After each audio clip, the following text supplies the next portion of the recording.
నమస్కారం. మే 9, 2026 నాటిది Hindu current affairs ముఖ్యాంశాలు మరియు విశ్లేషణకు స్వాగతం. మొదటగా జాతీయ మరియు రాజకీయ వ్యవహారాల్లోని కీలక పరిణామాలను పరిశీలిద్దాం. తమిళనాడులో నటుడు సి.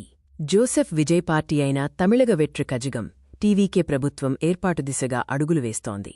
ఎన్నికల్లో ఏ పార్టీకి మెజారిటీ రానప్పటికీ టీవీకే 108 స్థానాలు గెలుచుకుంది.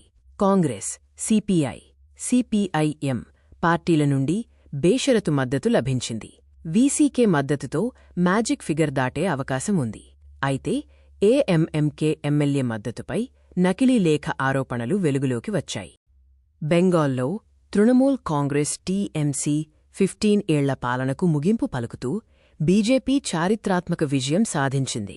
సువేందు అధికారి ఏకగ్రీవంగా బీజేపీ శాసనసభాపక్ష నాయకుడిగా ఎన్నికై కేంద్ర హోంమంత్రి అమిత్ షా సమక్షంలో ప్రమాణ స్వీకారం చేశారు. రాష్ట్రవ్యాప్తంగా ఎన్నికల అనంతర హింసాత్మక ఘటనలు కొనసాగుతున్నట్లు నివేదికలు వస్తున్నాయి. జాతీయ విద్యా మరియు దర్యాప్తు వార్తలలో నీతి ఆయోగ్ నివేదిక ప్రకారం దేశవ్యాప్తంగా సుమారు 8000 ఫీట్ దెయ్యం పాఠశాలలు ఉన్నాయని వెల్లడైంది.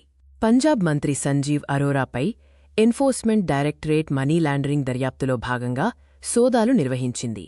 తరువాత ప్రపంచ వ్యవహారాలు మరియు భారతదేశ విదేశీ విధానానికి సంబంధించిన అంతర్జాతీయ సంబంధాల విశేషాలను తెలుసుకుందాం.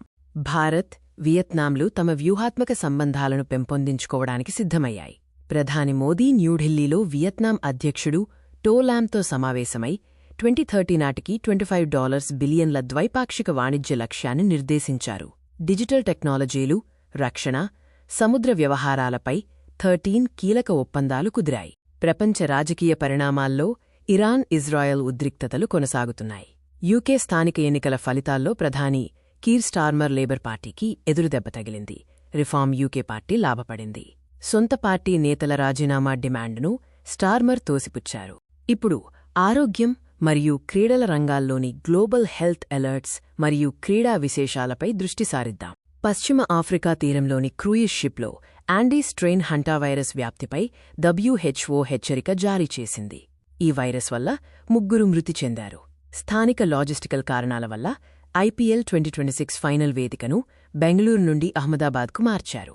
ప్లే ఆఫ్ మరియు ఎలిమినేటర్ మ్యాచ్లు ధర్మశాల, న్యూ చండీగఢ్లలో జరుగుతాయి. ఈ వీడియో వీక్షించినందుకు ధన్యవాదాలు. మరిన్ని అప్డేట్ల కోసం మా ఛానల్ను అనుసరించండి. ఈ వీడియోలో ఉపయోగించిన చిత్రాల మూలాధారాలు ఇక్కడ చూడవచ్చు.